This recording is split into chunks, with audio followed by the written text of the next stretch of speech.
The wind at the rail depot cut through Melina Thorne's coat like a knife through butter.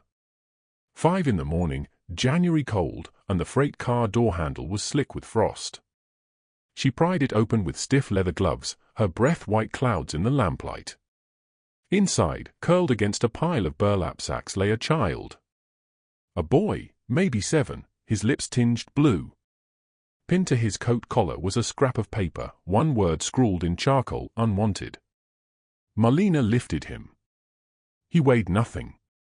As she carried him through the town square toward Doc Patterson's house, she heard the boarding house porch creak.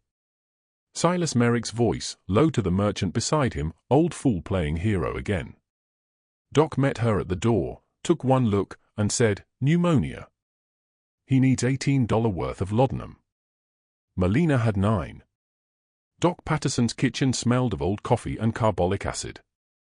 Melina laid the child on the table near the stove, and Doc moved fast, peeling back his coat, pressing 2 fingers to his throat, counting under her breath.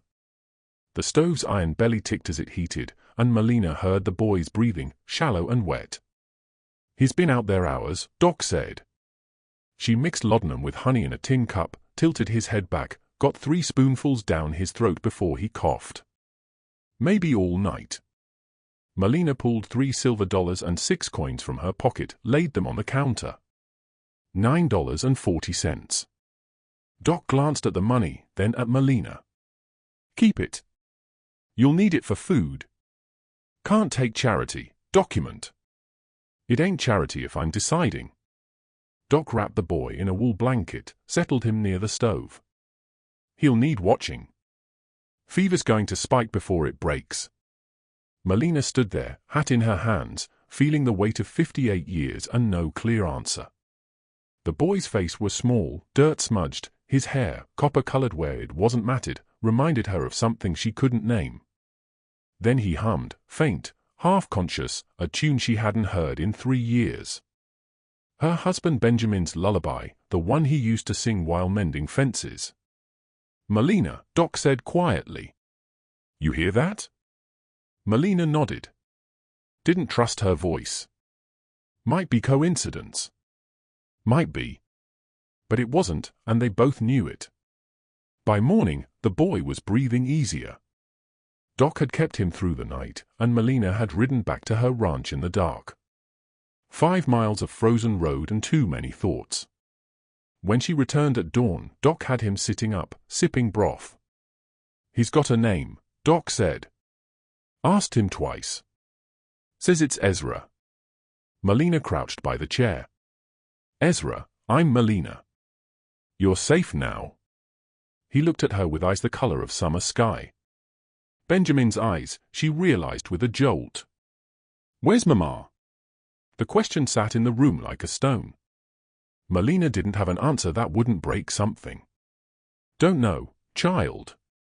But you're safe. He nodded, too tired to argue. Melina's ranch was a day's quiet. Chores and wind, and the sound of her own boots. She set Ezra in Benjamin's old rocking chair near the hearth, tucked a quilt around him. He watched her move through the room, fetching firewood, stirring the stew pot, not saying much. Mid-afternoon, Ruth Kimmel arrived with a basket of supplies. Bread, dried apples, a jar of preserves. She set them on the table, glanced at Ezra, then at Melina. You keeping him till he's well? Ruth folded her arms. She was 52, a widow herself, and she didn't waste words.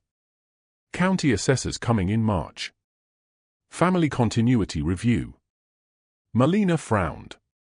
What's that mean? Means they check if a homestead's got family living on it. Blood kin or legal adoption. Widows without heirs, they sometimes lose their land. That's a damn fool law. It's territorial law, Ruth said. Been on the books 2 years. You ought to know about it. Melina stared at the fire. She'd heard rumors but figured it didn't apply to her. She had the land, the deed, 22 years of work in the soil. You saying I could lose this place? I'm saying you ought to be careful. Ruth's voice softened. I lost my husband's claim last year. Same law. Hargrove handled the paperwork. Silas Hargrove, the county land registrar. Melina had seen him at town meetings. Slick talking, always smiling, always with an answer that sounded right until you thought about it too hard. "I'll figure it out," Melina said. Ruth nodded, started to leave, then paused at the door. "Melina, that boy, he looks like Benjamin." "You see it?" "I see it." After Ruth left, Melina sat in the other chair, watching Ezra sleep. The fire crackled. Outside, the wind picked up, rattling the shutters. She thought about Benjamin, about the house fire 3 years ago, about the fact that she'd been at the market in Cheyenne when it happened, 20 miles away, selling cattle while her husband burned. She'd saved one thing from the fire, their homestead certificate, signed in 1861. The edges were charred, the ink smudged, but it was legal. It was proof. She kept it on the mantel next to Benjamin's Bible. Ezra stirred, opened his eyes. "Where's Mama?" he asked again, his voice small and lost. Melina leaned forward, elbows on her knees. "Don't know, child. But I reckon she wanted you safe. That's why you're here." Ezra looked at her for a long moment, then closed his eyes again. Melina sat back, feeling the ache in her chest, the kind that didn't come from work or cold, but from something deeper. She didn't know who this child was or why he'd been left at the depot. But she knew one thing. She wasn't leaving him to the county wagon. Not after hearing Benjamin's lullaby in his voice. February came with a town meeting at the courthouse. Melina didn't want to go, but Ruth insisted. "You need to hear this," she'd said. "Hargrove's making an announcement." The courthouse square was packed. 40, maybe 50 people crowding the steps and spilling into the street. The air smelled of wet wool and tobacco smoke. Melina stood near the back, hat pulled low, trying to stay invisible. Silas Hargrove climbed the courthouse steps, his boots loud on the wood. He was a lean man, sharp-featured, with the kind of smile that never reached his eyes. He held up a sheaf of papers. "Good people of this territory," he began, his voice carrying. "I'm here to inform you of a review process. Territorial Code Section 412. Any homestead without documented family continuity is subject to county assessment." Murmurs rippled through the crowd. Melina felt her jaw tighten. Hargrove continued. "This law has been on the books 2 years. Meant to prevent land speculation. Keep homesteads in the hands of working families. But it also means," he paused, "let the silence build. Widows without heirs, spinsters without kin.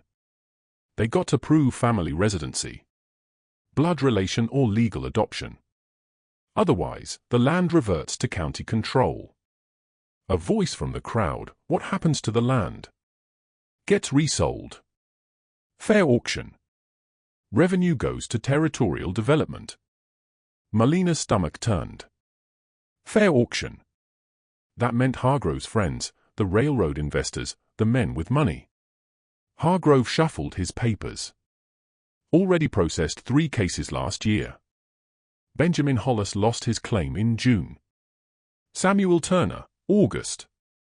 And he looked directly at Ruth. Thomas Kimball, September. Ruth's face went pale. Melina knew Thomas Kimball had been her husband. Knew he died 2 years back, leaving Ruth with a boarding house and no children. Someone called out, "How much notice they get?" 60 days. Standard procedure. Melina's hands clenched. 60 days to prove something that shouldn't need proving. Hargrove scanned the crowd, his gaze settling on Melina. "And I see we've got another case pending. Melina Thorne, widow, no documented heirs. Took in a child recently. Charitable, no doubt, but charity ain't family under the law." Every head turned. Melina felt the weight of 50 eyes. Heard the whispers starting. She stepped forward. "That boy's my kin." Hargrove's smile widened. "Then you'll have no trouble providing documentation. Birth records, marriage certificates, proof of relation. I'll get it." You've got 60 days, Thorn. Clock starts today. The crowd shifted, uncomfortable. Melina turned and walked away, her boots heavy on the frozen ground. Behind her, the murmurs grew louder. That evening, Ruth showed up at Melina's door. She didn't wait for an invitation, just walked in and set a worn leather journal on the table. Found this last week, she said. Your husband's diary. He'd loaned it to me before the fire, asked me to read a passage about his father's recipes. Melina stared at the journal, Benjamin's handwriting on the cover. B. Thorn, 1875. Why are you showing me this now? Ruth opened it to a marked page. Because of what's written here. Melina read, April 12, 1876. Marcus wrote from Omaha. His baby boy was born 3 weeks ago. Clubfoot, poor thing. But the surgery went well. He named him Ezra. I told Melina we should bring them here once Marcus is strong enough. This territory is no place to raise a child alone. Melina's vision blurred. Marcus, Benjamin's younger brother. She remembered him. Quiet, sweet-tempered, married to a seamstress who died in childbirth. She'd sent money once or twice, but they'd never visited. And then the letters stopped. Marcus Thorn, Ruth said quietly. That's your husband's maiden name, then his married name. Ezra's father. Melina looked up. Where's Marcus now? Dead. I asked around. Cholera outbreak in Omaha, winter of '81. Orphanage took Ezra, but their records burned in a fire last year.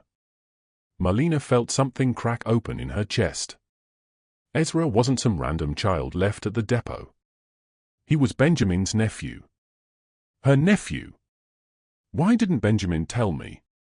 Maybe he did. Maybe you forgot. Ruth's voice was gentle. You were gone a lot those last years. Cattle drives, market trips. Melina closed the journal, her hands shaking. This proves his family. No, Ruth said. It proves your husband knew about him, but without Marcus's birth certificate, without marriage records, without legal proof, it's just a diary entry. Hearsay. Then what good is it? It's a start, but Hargrove won't accept it. You need official documents. Melina stood, paced to the window. Outside, the dark was absolute. No moon, no stars, just wind and cold. So I'm supposed to find records that don't exist. Or you fight him another way. How? Ruth hesitated. I don't know yet, but I know this. Hargrove's been doing this for 2 years. 12 homesteads, Melina. 12 families pushed off their land. And every one of them, the land got resold within a month, always to the same buyer. RC Railroad Investment Company. Melina turned. He's working for the railroad. I can't prove it, but yes, I think so. The fire popped, sending sparks up the chimney. Melina thought of Ezra, asleep in the next room. Thought of Benjamin, gone 3 years. Thought of 22 years on this land, every fence post driven by her own hands. Hargrove said 60 days, Melina said. That gives me till the 1st of May. That's carving season, Ruth said. You'll be busy. I'm always busy. Ruth stood, gathered her shawl. At the door, she paused. Melina, that diary entry, it mentions Benjamin wanted to bring them here. Maybe he did. Maybe that's why Ezra ended up on that train. Melina didn't answer. Couldn't. After Ruth left, she sat at the table, staring at the diary, Benjamin's handwriting, neat and careful. She opened it to the last entry, dated 2 days before the fire. I dreamed of Ezra last night. He was standing in a field of lavender, calling for his father. I woke up crying. Melina says I'm being foolish, that Marcus is fine, but I can't shake the feeling something's wrong. Melina closed the book. Her throat felt tight. In the next room, Ezra coughed once, then settled back into sleep. Hargrove didn't know he was blood. But even if Melina could prove it, Ruth was right. Without legal documents, it wouldn't matter. The law didn't care about diaries or dreams or dead brothers. It only cared about paper. Melina rode into town 3 days later. Ezra bundled in the wagon beside her. The boy had been asking questions about the ranch, about Benjamin, about why he couldn't remember coming here before. Melina didn't have good answers, so she kept her responses short and focused on what needed doing.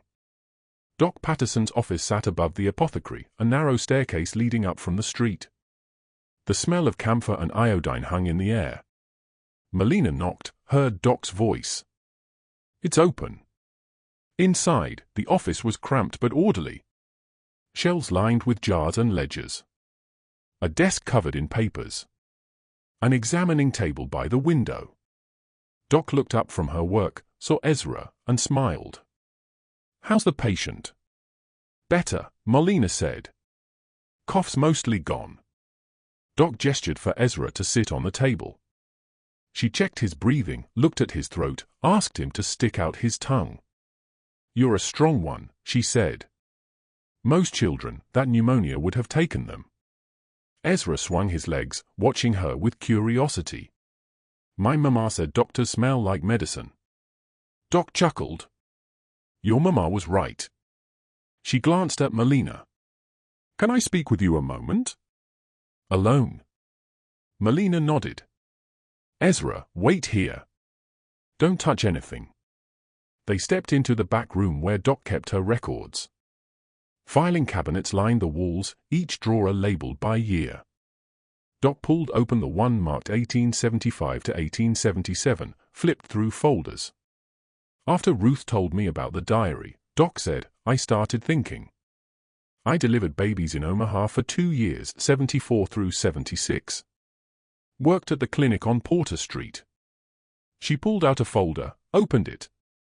Kept every record. Melina's pulse quickened. "You delivered Ezra?" "Not sure yet. Let me check." Doc ran her finger down a list of names, dates, notes written in tight script. She stopped. "Here. Ezra Thorne, born May 14, 1876. Father, Marcus Benjamin Thorne. Clubfoot surgery successful. Discharged June 2nd. Melina exhaled. "That's him." Doc nodded slowly. "It's proof he existed. Proof Marcus was Benjamin's brother. Same family name."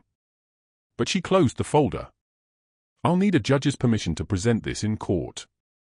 Medical records are confidential unless subpoenaed. Can you get permission? Judge Willis comes through on circuit. Won't be back till April. That's 2 months." "I know." Doc's face was grim. "Question is, can you hold off Hargrove that long?" Melina didn't answer right away. She thought of the decree Hargrove had read at the town meeting, the 60-day countdown. The way the man had smiled when he said her name. "I'll have to." Doc handed her the folder. "Take this. Make a copy if you can. I'll testify when the time comes, but you need to be ready." Melina tucked the folder inside her coat. "Why are you helping me, Doc?" Doc looked at her, eyes tired. "Because I delivered that child. I held him when he was an hour old, and I told Marcus he'd be fine. I'll be damned if I let some bureaucrat steal his family a second time." Back at the ranch, Melina set Ezra to learning chores. He was small but steady, and he listened when she explained things. She showed him how to gather eggs from the hen house, how to scatter grain for the chickens, how to check the water trough for ice. He worked without complaint, his hands red from the cold, his breath white in the morning air. "Why is that iron so rusty?" he asked one afternoon, pointing to the corner of the barn. Melina followed his gaze. The branding iron leaned against the wall, crusted with disuse. She'd forged it herself 20 years back. A simple design. The letters M and T inside a 5-point star. "That's the family brand," she said. "MT star means the cattle belong to us." Ezra picked it up, tested its weight. "What's it for?" Branding. When a calf's born, you heat the iron and press it to the hide. Leaves a mark that don't fade. Does it hurt? For a moment, but it heals quick. He set the iron down carefully. Do I get a brand? The question caught her off guard. What do you mean? You said it means the cattle belong to you. Do I belong to you? Melina crouched down, looked him in the eye. Your family, Ezra. Family don't need brands. He considered this, then nodded. Okay. From the fence line, Melina heard a voice. Saw that, Melina. She turned. Her neighbor, a rancher named Miller, sat on his horse watching. Miller was in his 40s, weathered and quiet, the kind of man who kept to himself. Saw what? Melina asked. Boy learning your trade. That's family work. Melina straightened. He's learning to pull his weight. Miller nodded. Good. Hargrove's been asking around, you know. Wants to know if you're really keeping him or just playing church. Tell him whatever you want. Miller touched his hat brim. I'll tell him he's working. That's all I saw. He rode off without another word. Ezra watched him go. Who's Hargrove? Nobody you need to worry about. But inside, Melina was worrying plenty. Miller's words meant the gossip was spreading. People were watching, waiting to see what she'd do. She looked at Ezra, his copper hair catching the weak February sun, his hand still clutching the egg basket. He'd found a bar of soap on the shelf earlier, lavender, the kind Benjamin used to make. Can I use this? He'd asked. Melina's throat had tightened. Yes. Now the scent of lavender clung faintly to his coat. Benjamin's scent. His brother's scent. Melina picked up the branding iron, felt its weight. Cold metal, rough with rust. She'd need to clean it, reforge it before carving season. The thought settled in her mind. Not urgent, but present. Spring was coming, and with it, decisions that couldn't be delayed. Ezra tugged her sleeve. Can I help with the cows when the babies come? Melina looked down at him.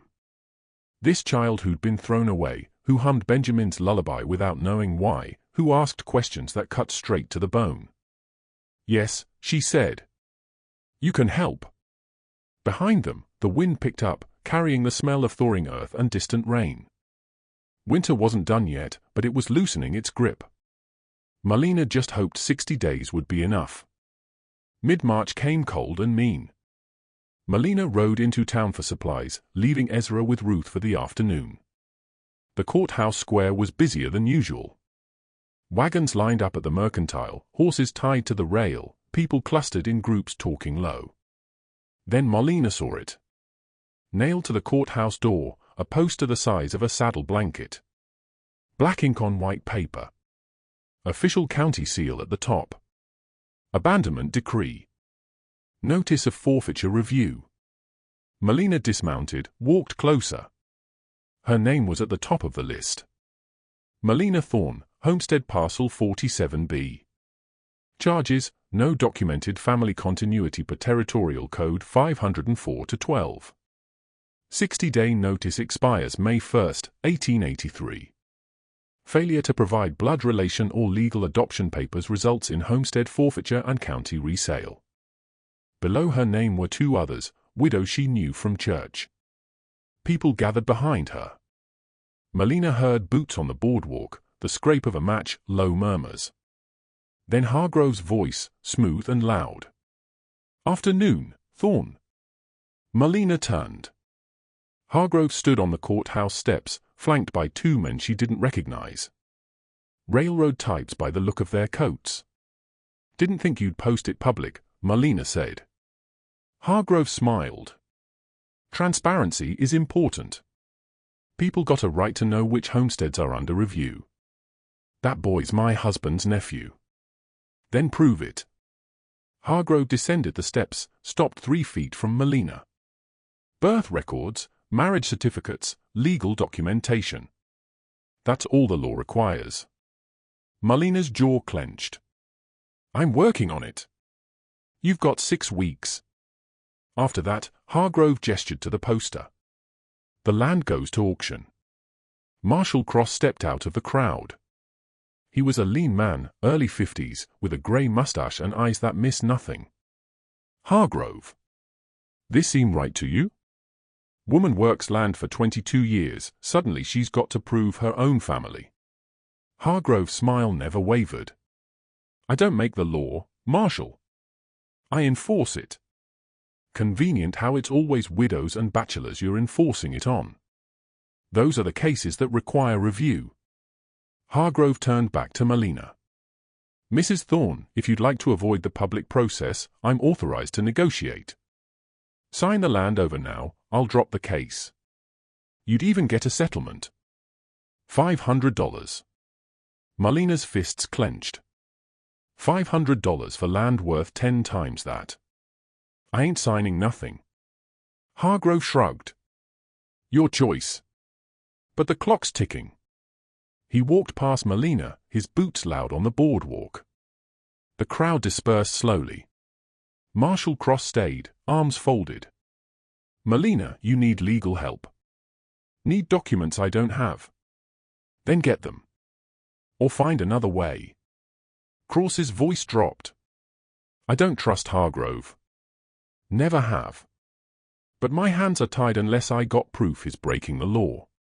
Melina nodded, climbed back on her horse. She rode to Ruth's boarding house, her thoughts churning. That night, Ruth burst into Melina's cabin without knocking. Her face was pale, her hands shaking. She held a folded paper. Melina, you need to see this. Melina took the paper. It was a copy of the decree from the courthouse door, but at the bottom, below the county seal, was a signature line, Melina Thorne acknowledging notice and waiving contestation rights. Below it, a signature, her name in handwriting that looked almost right. Melina stared. I never signed this. I know. This is forged. Ruth nodded. But it's notarized. County seal, witness signature, everything legal. Melina's vision blurred with rage. She forged my signature. And if it's notarized, a judge might accept it, might say you had your chance to contest and chose not to. Melina sat down hard, the paper crumpling in her fist. Ezra was asleep in the next room, the fire crackled. Outside, the wind howled. How many others? She asked quietly. What? How many other people did she do this to? Ruth hesitated. I don't know, but I can find out. Melina looked at the charred homestead certificate on the mantel. Benjamin had died trying to save it from the fire. She'd carried him out of the flames, but he'd run back in for that paper. Proof of their life together. Proof they'd built something that mattered. Now Hargrove was trying to steal it with a forged signature. From the bedroom, Ezra stirred. Melina heard the bed frame creak, then his small voice. Aunt Melina, are we leaving? The word stopped her cold. Aunt. He'd started calling her that last week, hesitant at first, then more certain. She walked to the doorway. Ezra sat up in bed, his copper hair tangled, his eyes wide. No, Melina said. We're not leaving. I heard shouting. That was Miss Ruth. She's just worried is all. Ezra looked past her to where Ruth stood by the fire. Are you worried, too? Melina crouched by the bed. A little, but worrying doesn't solve problems. Working does. What kind of work? The kind that proves you belong here. Ezra considered this. Do I belong here? Melina felt something crack in her chest. Not break, crack like ice on a spring river, letting the current through. Yes, she said. You belong here. Ezra lay back down. Within minutes, his breathing evened out. Melina returned to the main room. Ruth was staring at the forged decree, her face hard. If the law is broken, Melina said quietly, then we fix it the old way. What's the old way? Witnesses. Truth. People standing up when it counts. Ruth looked at her. You think people will stand up for you? I think some will, and that might be enough. Ruth folded the decree carefully. I'll start asking around. See who else Hargrove did this to. If we can prove a pattern, maybe Marshall will listen. Maybe. After Ruth left, Melina stood at the window, staring out at the dark. The ranch stretched beyond the glass. Barn, corral, fields that would green up in a few weeks. 22 years of work. Every fence post, every stone in the foundation, every acre cleared by her hands and Benjamin's. She thought of Ezra, asleep in the next room.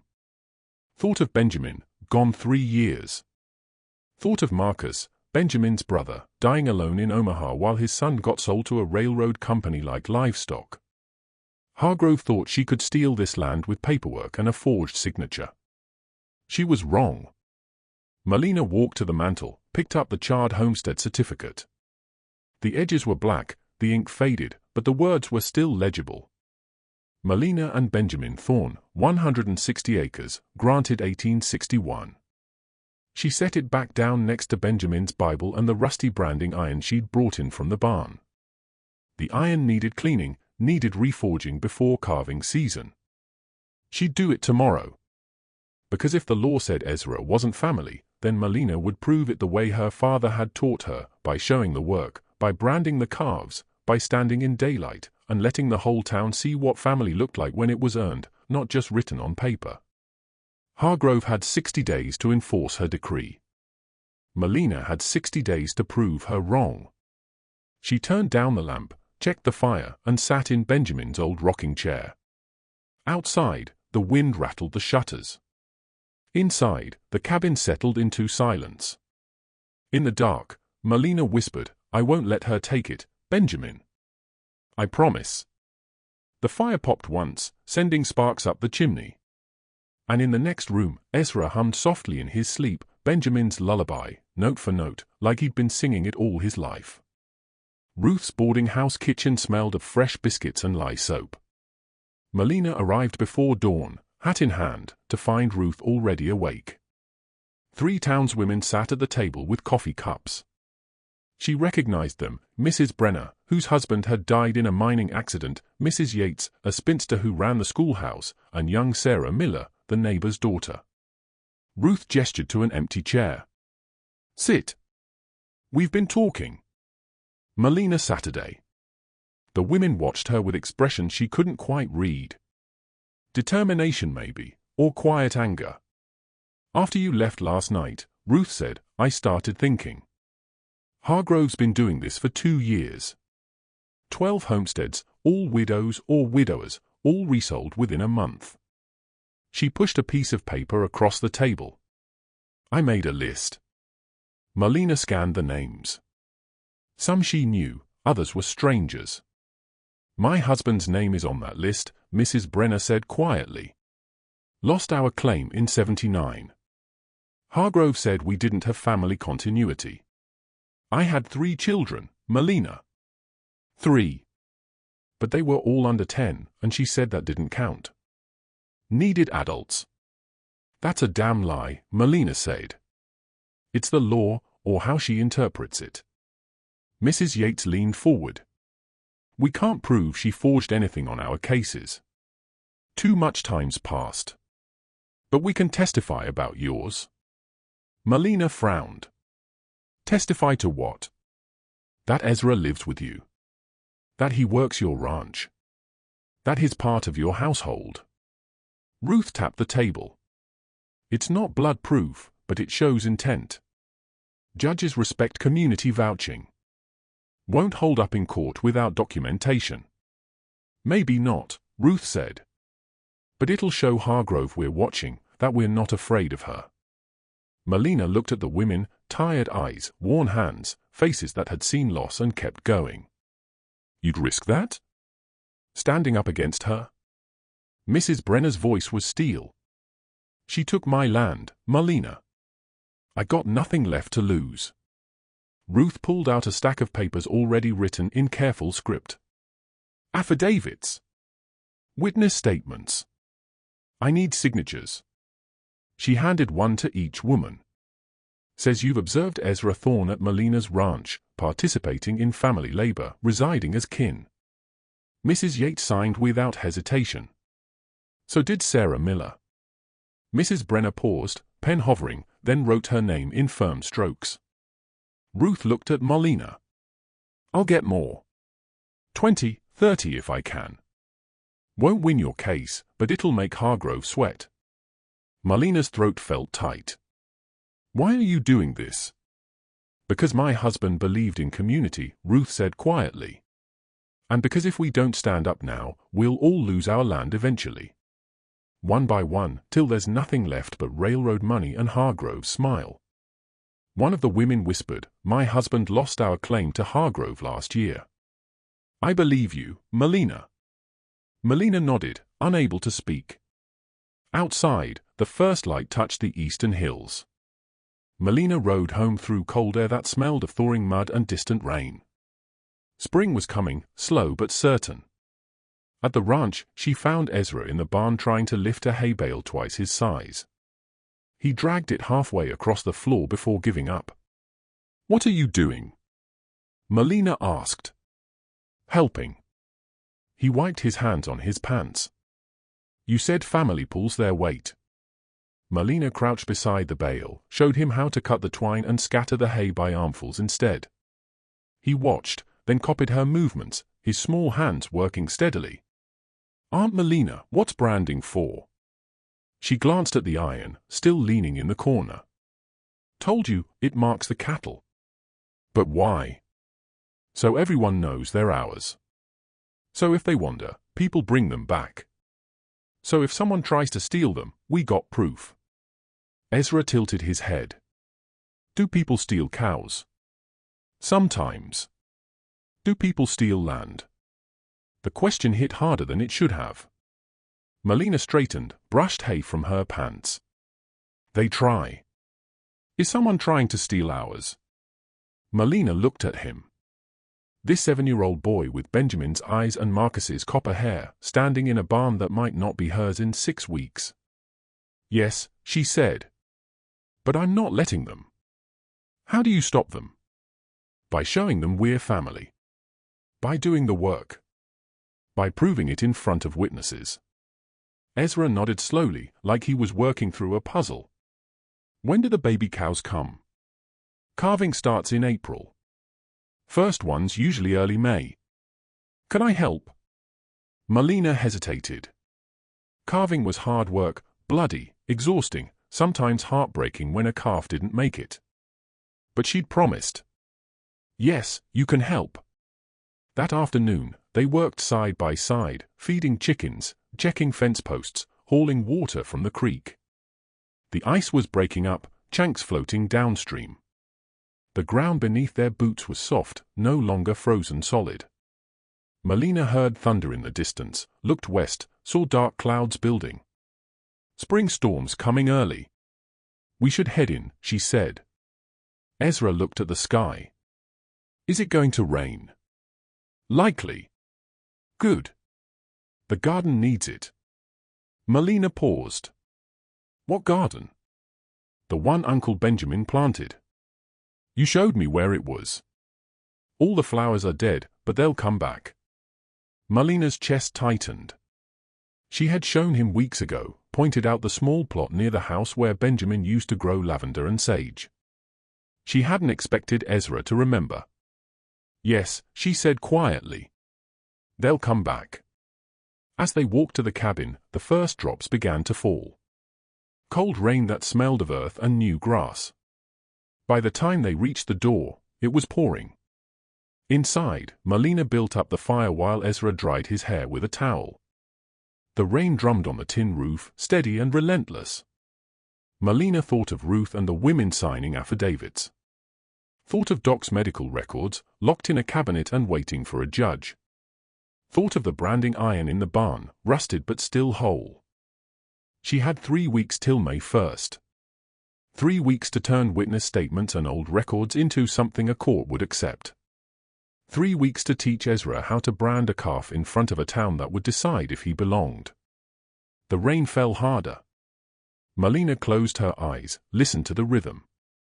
Outside, the creek was rising. Melina needed supplies, flour, salt, lamp oil, and the general store was the only place to get them. She brought Ezra along, partly because Ruth was busy with witness gathering, partly because she wanted the town to see him. Wanted them to know he wasn't hiding. The store smelled of pickle brine and tobacco. The storekeeper, a man named Hobbs, nodded as Melina entered. His wife was behind the counter weighing out sugar for another customer. Ezra wandered to the candy jars while Melina gathered what she needed. Mrs. Hobbs watched the boy, then smiled. "He's got your husband's eyes, Melina. Same color." "Benjamin's brother's child," Melina said quietly. "I can see it. The hair, too. That copper color runs in families." Melina paid for the supplies, counting out coins. As she reached for the flour sack, the door banged open. Silas Hargrove walked in, her boots loud on the wood floor. The store went quiet. Hargrove smiled, tipped her hat to Mrs. Hobbs. "Morning, everyone." Her gaze landed on Melina. "Thorne. Still wasting money on supplies?" Melina picked up the flour sack. "Still got a roof to store them under." "For now." Hargrove leaned against the counter, casual. "You know, I've been reviewing your case. Checked the county records twice. No adoption papers filed. No birth certificates linking that boy to your husband's family. Nothing. Working on it." "Working on what?" "Making up documents." Hargrove's voice rose just enough for everyone in the store to hear. "You forged your signature to waive contestation rights. Now you're stalling." Melina's jaw clenched. "I never signed that paper." "Then prove it." Mrs. Hobbs cleared her throat. "Miss Hargrove, I've seen Melina's signature. She signs the store ledger every time she buys on credit. That decree signature doesn't look the same to me." Hargrove's smile tightened. "You an expert on handwriting, Mrs. Hobbs?" "No, but I got eyes." Hobbs stepped forward, opened the store ledger, flipped to Melina's account. "Here. March 2nd, March 9th, and here's the decree copy Ruth showed me." He set them side by side. "Don't match." Hargrove glanced at the ledger, her expression unchanging. "Witnesses won't save you, Thorne. Only paper does." She turned and walked out, the door slamming behind her. The store stayed quiet for a moment. Then Mrs. Hobbs said softly, "We believe you, Melina." Melina nodded, her throat tight. She gathered her supplies and left, Ezra following close behind. 2 days later, Marshal Cross sent word, "Come to my office." Melina arrived at noon. The marshal's office was small, cluttered with wanted posters and filing cabinets. Cross sat behind his desk, a ledger open in front of him. "Sit," Cross said. Melina Saturday. "What's this about?" "Been doing some digging. You said Hargrove forged your signature. So I started looking at her other cases. 12 homesteads in 2 years. All pushed through fast. Too fast." Cross turned the ledger around. "Found this in the courthouse records room. Hargrove's private ledger. She keeps it locked in her office safe, but the county clerk has a key." Melina leaned forward. The ledger was filled with names, dates, and dollar amounts. She recognized some: Thomas Kimball, Ruth's husband; Benjamin Hollis; Samuel Turner. Next to each name was a notation: RC Railroad Investment Company $500. "What's RC Railroad?" Melina asked. "Railroad Expansion Company. They've been buying up homesteads along the proposed rail corridor. Hargrove's been feeding them land." Melina's blood turned cold. She's selling people's homes and pocketing the difference. County auctions the land for $200. Railroad buys it for $500. Hargrove takes the gap. Cross closed the ledger. It's fraud, Melina. Clear as day. Can you arrest her? I need more than this. Need witness testimony. Need proof the signatures are forged. Need a judge's order. Cross leaned back. But I can build a case. If you prove that boy's your family, publicly. Publicly how? Territorial law says family continuity includes trade participation. If a child works a homestead's primary trade, branding cattle, milling grain, whatever, and it's witnessed by community members, that counts as family labor. Cross tapped the desk. You got calving season starting soon. First calf's due late April. Then brand it. Public ceremony. Invite witnesses. Have the boy hold the iron. Melina frowned.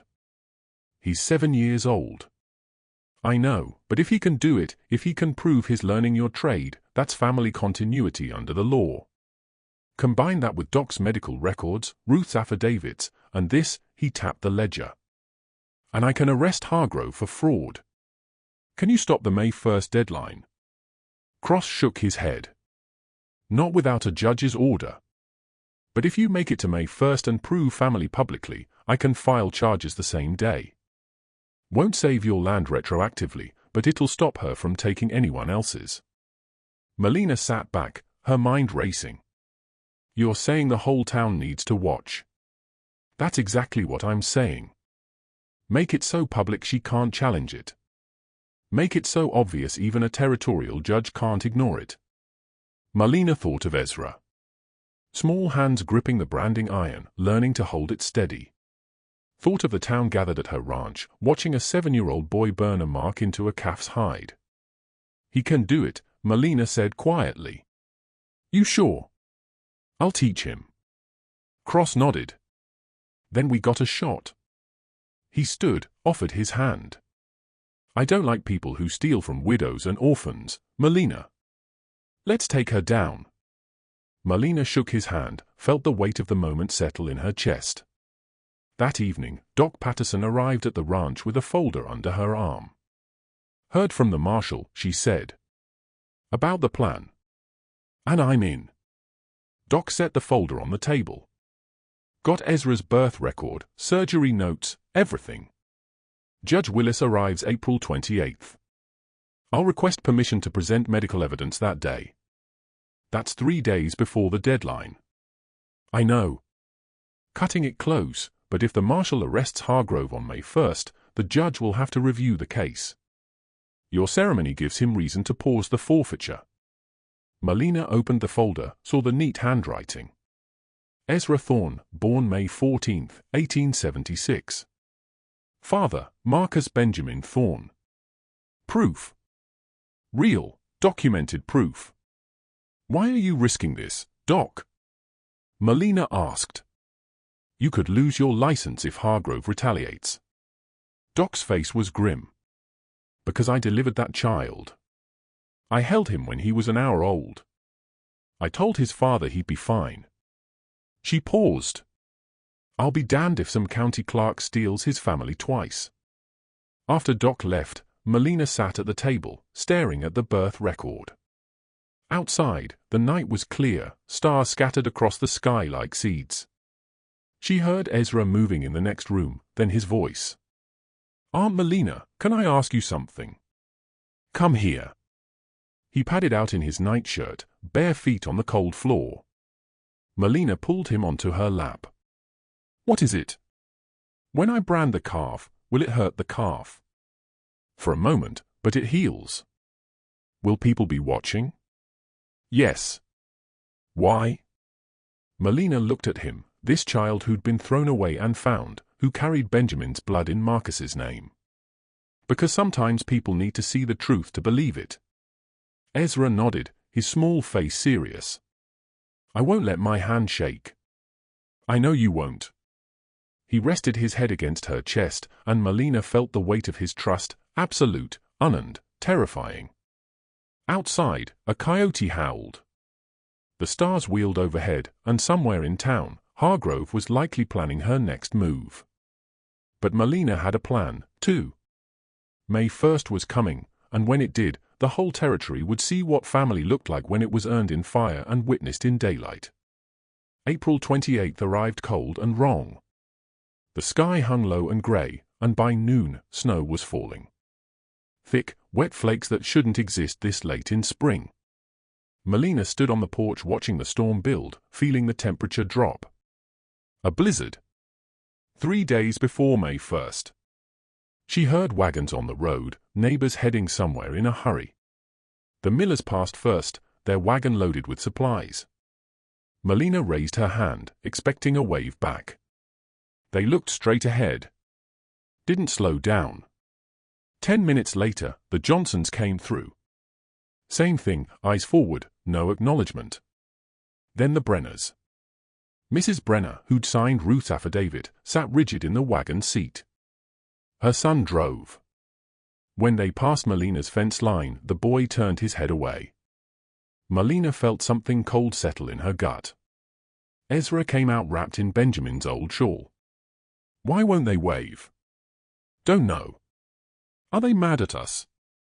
Melina looked down at him, snow catching in his copper hair. They're scared. Of what? Of losing their own land if they side with me. Ezra watched the wagons disappear into the white. That's not fair. No, Melina said. It's not. By evening, the snow was a foot deep and still coming. Melina built up the fire, made stew, tried not to think about the fact that no one had stopped. In the old days, before Hargrove, before the decrees, neighbors sheltered together during storms, shared food, shared warmth, looked out for each other. Not anymore. Now they were all alone, watching their own backs, terrified the county would come for them next. Melina stood at the window, her breath fogging the glass. Behind her, Ezra sat by the fire, humming Benjamin's lullaby.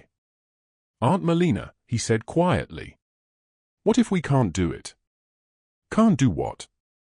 The branding. What if I mess up? Melina turned. Ezra looked small in the firelight, his face shadowed with worry. She crossed the room, crouched beside his chair. You won't mess up. But what if my hand shakes? What if I drop the iron? Then I'll steady your hand, and we'll do it together. Will people laugh? Melina's throat tightened. No one's going to laugh. Ezra's eyes were bright with unshed tears. Why do we have to prove we're family? Can't people just see it? Melina didn't have a good answer. She pulled him into a hug, felt his small body trembling. Some people see what they want to see, she said quietly. Others see what's true. We just got to make sure enough people see the truth. Outside, the wind howled. Snow piled against the windows.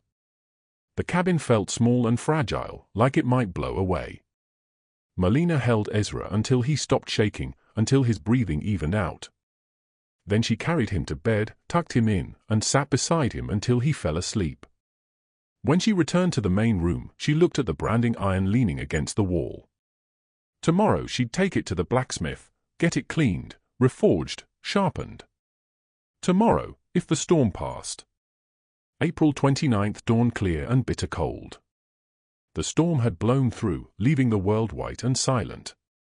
Melina saddled her horse, loaded the branding iron into a saddlebag, and rode to town. The blacksmith shop sat at the edge of the main street, a low building with smoke rising from the forge. Inside, the air was thick with coal smoke and the smell of heated metal. The blacksmith, a woman named Gareth, looked up from her work. Melina. Heard about your trouble. Need this cleaned and reforged by tomorrow. Melina set the branding iron on the workbench. Gareth examined it, running her thumb over the rusted edges. Empty star. Your family brand. Yes. Heard you're doing a public ceremony. Whole town's talking about it. Melina nodded. What are they saying? Gareth hesitated. Half think you're right to fight. Half think you're a fool. Hargrove's been making noise. Says if people support you, she'll review their homesteads next. Melina's jaw tightened. That's why no one stopped during the storm. That's why. Gareth set the iron in the forge, pumped the bellows. Flames roared up red and gold. I'll have it ready by evening. No charge. I can pay. I know, but I won't take your money. Gareth looked at her, face hard in the firelight. My mother lost her land in Pennsylvania. Bank fraud. Took everything we had. I was 10 years old. She turned back to the forge. I know what it looks like when a woman fights for what's hers, and I'll be at your ranch tomorrow, Melina. I'll witness. Melina's throat felt tight. Appreciate it. She left the blacksmith shop and rode to the ranch, the cold biting through her coat. When she arrived, she found Ezra in the barn, practicing his grip on a stick of firewood he'd shaped to match the iron's handle. Like this, he asked, holding it at an angle.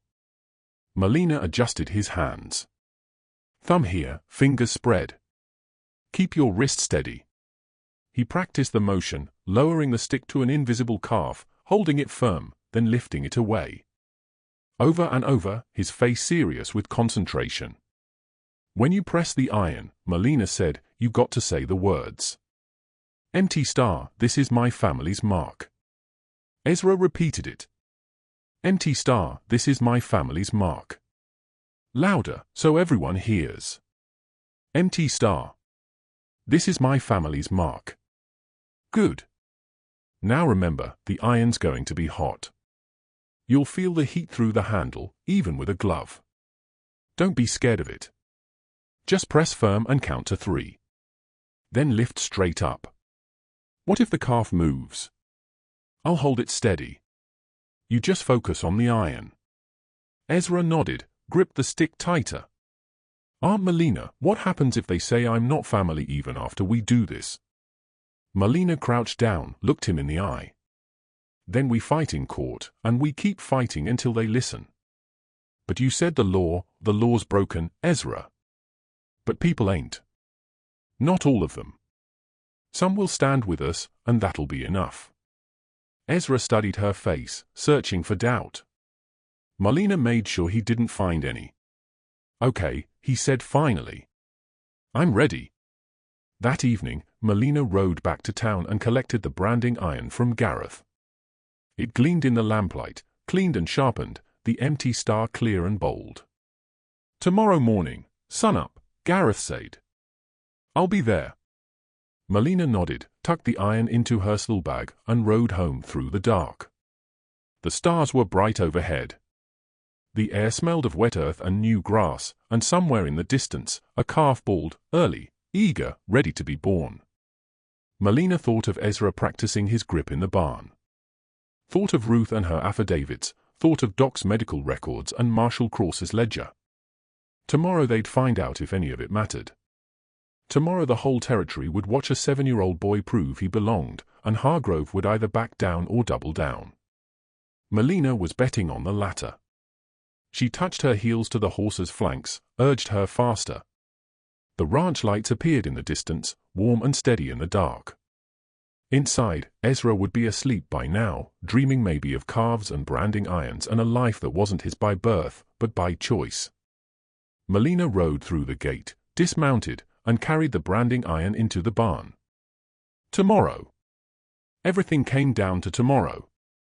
May 1st arrived with a sky so blue it hurt to look at. Melina woke before dawn, built the fire, made coffee strong enough to strip paint. Ezra was already awake, sitting at the table in his best clothes, Benjamin's old Sunday vest taken in at the shoulders and hemmed short. Couldn't sleep, he said. Melina poured milk, heated it over the stove. Nervous? A little. That's normal. They ate in silence. Bread, butter, eggs from the hen house. Outside, the first light touched the eastern hills.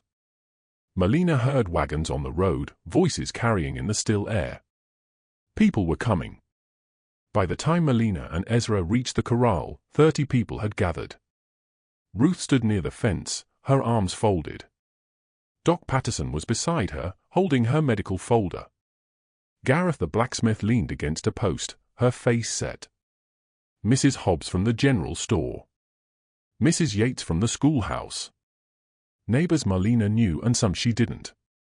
And at the back of the crowd, arms crossed and expression cold, Silas Hargrove. Next to her stood a man in a deputy's coat, hand resting on his gun belt. Marshal Cross stood separate from both groups, his face unreadable. Marlena led the first calf to the branding post, a sturdy beam sunk deep in the ground. The calf was 3 days old, still wobbly on its legs. Marlena tied it firm but gentle, the way her father had taught her. She turned to the crowd. "Appreciate you all coming.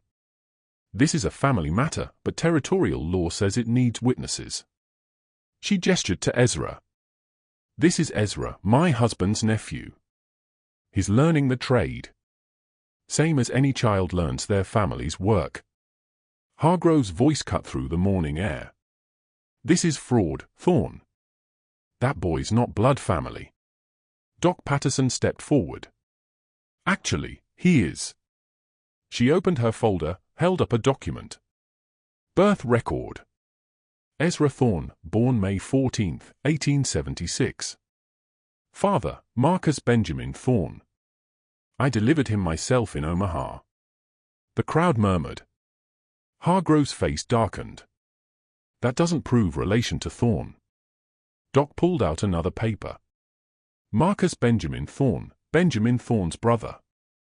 I have medical records proving both men were treated by the same physician in Pennsylvania. Documented brothers." Ruth stepped forward, holding a stack of papers. "And I have 30 affidavits from townspeople who've witnessed Ezra living at Marlena's ranch, working her land, participating in family labor." Hargrove turned to the deputy. "This is a circus. Shut it down." The deputy looked uncertain. Marshal Cross stepped between them. "Let them finish." Hargrove's jaw clenched. "You're overstepping, Marshal." "Am I? Or am I watching a family prove what you said they couldn't?" Marlena picked up the branding iron from where it lay heating in a small forge fire Gareth had built. The metal glowed orange-red. She carried it to Ezra, knelt beside him. "Remember what I taught you. Thumb here, fingers spread. Press firm and count to 3. Ezra nodded. His hands were steady. Marlena placed the iron in his grip, her hand over his. Together, they lowered it to the calf's hide. The smell of burning hair and hide filled the air. The calf bellowed once, then fell silent. Ezra's voice rang clear. "Empty star, this is my family's mark." They held it for 3 seconds, then lifted. The brand was perfect. Clean lines. Empty inside a 5-point star. The crowd erupted in murmurs. Some clapped, others stared, stunned. Hargrove lunged forward. "That's not legal continuity. That's a child doing tricks." Marshal Cross blocked her, one hand on her chest. "Not another step. You can't stop this, Cross. The law says family continuity includes trade participation witnessed by community. I count 30 witnesses. You count different." Hargrove's face went red. "I'll have your badge for this." "Maybe, but right now you're under arrest." The crowd went silent. Hargrove stared. "On what charge?" "Fraud. Forgery. Bribery." One person couldn't fight alone, but a community, a real community, could move mountains. They rode through the gate of the ranch, and Ezra jumped down before the wagon fully stopped. He ran to the barn, to the calf they'd branded that morning. "It's healing already," he called back. "The mark's perfect." Marlena climbed down slowly, her body heavy with exhaustion and relief. She walked to the barn, stood beside Ezra. The empty star brand was clear and clean. The calf nursed from its mother, unbothered. "Aunt Marlena," Ezra said, "can we plant flowers on Uncle Benjamin's grave tomorrow?" Marlena looked down at him. "What kind of flowers?" "Lavender. Like the soap." Marlena's vision blurred. She nodded. "Yes, we can do that." Ezra smiled, then ran toward the house. Melina followed more slowly, the weight of the day settling into her bones. Inside, she built up the fire, set water to boil for coffee. The cabin smelled of wood smoke and the faint scent of lavender from Ezra's coat still hanging by the door. She sat in Benjamin's rocking chair, closed her eyes, and whispered, "We made it, Benjamin. His ours now. Legal and true." The fire crackled. Outside, the evening birds began their songs, and for the first time in 3 years, Melina Thorne felt like she'd finally come home. The next morning, Melina and Ezra rode to the courthouse one final time. Judge Willis had called them in to witness the official paperwork, the corrected land registry, the adoption certificate, the restitution orders for Hargrove's victims. The courthouse smelled of ink and old wood. Marshall Cross stood by the window, arms folded. Doc Patterson sat in the gallery, hat in her lap. Ruth arrived moments after Melina, breathing hard like she'd run all the way. Judge Willis spread the documents across his desk. "Miss Hargrove has been sentenced. 5 years in territorial prison. She'll also pay restitution to 12 families whose homesteads were fraudulently seized." Ruth's hand went to her mouth. "Your husband's land will be returned to you, Mrs. Kimball. All 12 properties are being restored to their rightful owners or heirs." The judge signed the final document with a flourish. "The land registry has been corrected. Mrs. Thorne, your homestead certificate now lists Ezra Thorne as blood kin and legal adopted son." He pushed the certificate across the desk. Melina picked it up, saw her name and Benjamin's, and below them in fresh ink, Ezra Thorne, son by adoption, May 1, 1883. "It's official," the judge said. "He's yours, and the land is yours. No one can take either from you now." Melina's throat was too tight to speak. She nodded once. Ezra stood on tiptoe, trying to see the paper. Melina lifted him so he could read it. His finger traced his name. "That's me. That's you." The judge stood. "One more thing, Mrs. Kimball. I understand you gathered witness statements." Ruth nodded. 30 signatures. That kind of community organizing prevented further fraud. "The territorial governor wants to thank you personally." He handed her an envelope. "He's also appointed a new land registrar. Someone without ties to railroad money." Ruth took the envelope, her hands shaking. "Thank you, Your Honor." "Don't thank me. Thank yourselves. You stood up when it mattered." Outside, the sun was bright and warm. Spring had settled in fully now, wildflowers blooming along the courthouse steps, the air soft and smelling of new grass. Ruth hugged Melina, then Ezra. "You did it. You both did it." "Couldn't have done it without you," Melina said. "We're family now," Ruth said simply. "The kind that chooses each other." Doc Patterson shook Melina's hand. "Bring Ezra by next week. Want to check his lungs, make sure that pneumonia is fully cleared." "We'll do that." Marshall Cross approached last. "Hargrove's locked up tight, and I'll be keeping an eye on the new registrar. Make sure this doesn't happen again." Melina nodded. "Appreciate everything you did, Marshall." "Just doing my job," but Cross glanced at Ezra. "Glad I could do it right this time." They rode home in silence, the wagon creaking, the horses moving steady and slow. Ezra leaned against Melina's side, his eyes half closed in the warm sun. "Aunt Melina," he said drowsily. "Are we really safe now?" "Yes. We're safe. Forever. Forever." She smiled, closed her eyes completely. That afternoon, they walked to Benjamin's grave, a small plot on the hill behind the ranch marked with a simple wooden cross. The grave was overgrown with winter-dead grass and weeds. Ezra carried a basket with lavender cuttings Ruth had given them. Melina brought a spade. They worked side by side, clearing the weeds, turning the soil. The earth was soft and warm, easy to work. Ezra planted the lavender carefully, patting the dirt around each stem. "Will they grow?" he asked. Yes, Lavender's hearty. Comes back every year. Ezra sat back on his heels, looking at the grave. Tell me about Uncle Benjamin. Marlena set down the spade. She'd avoided this conversation for weeks, unsure how to talk about a man Ezra had never met, but carried in his blood. He was your father's brother, she began. Older by 4 years. Stubborn, kind, made the best bread in the territory. She smiled. He used to sing while he worked. That lullaby you hum, that was his. Ezra looked up. I know that song. You've been humming it since the day I found you. Your father must have taught you. Ezra touched the lavender, his fingers gentle on the leaves. I don't remember him. My papa. That's all right. You were young. Do you think he wanted me? The question hit Marlena hard. She knelt beside Ezra, took his hand. Yes, I think he wanted you very much. I think he loved you so much it scared him. And when he died, I think he made sure you'd end up somewhere safe. Here. Here.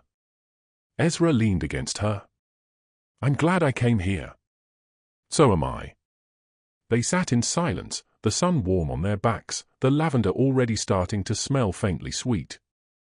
Below them, the ranch spread out, barn, corral, fields beginning to green. Marlena's life for 22 years, now theirs together. From the corral came the sound of the branded calf calling for its mother. Ezra straightened. Can I go see? Yes, just stay inside the fence. Okay. He ran down the hill, his copper hair catching the light. Marlena watched him go, then turned back to the grave. He's got your eyes, Benjamin, she said quietly. And your brother's stubbornness. He's going to be all right. The wind rustled through the grass, carrying the scent of earth and growth.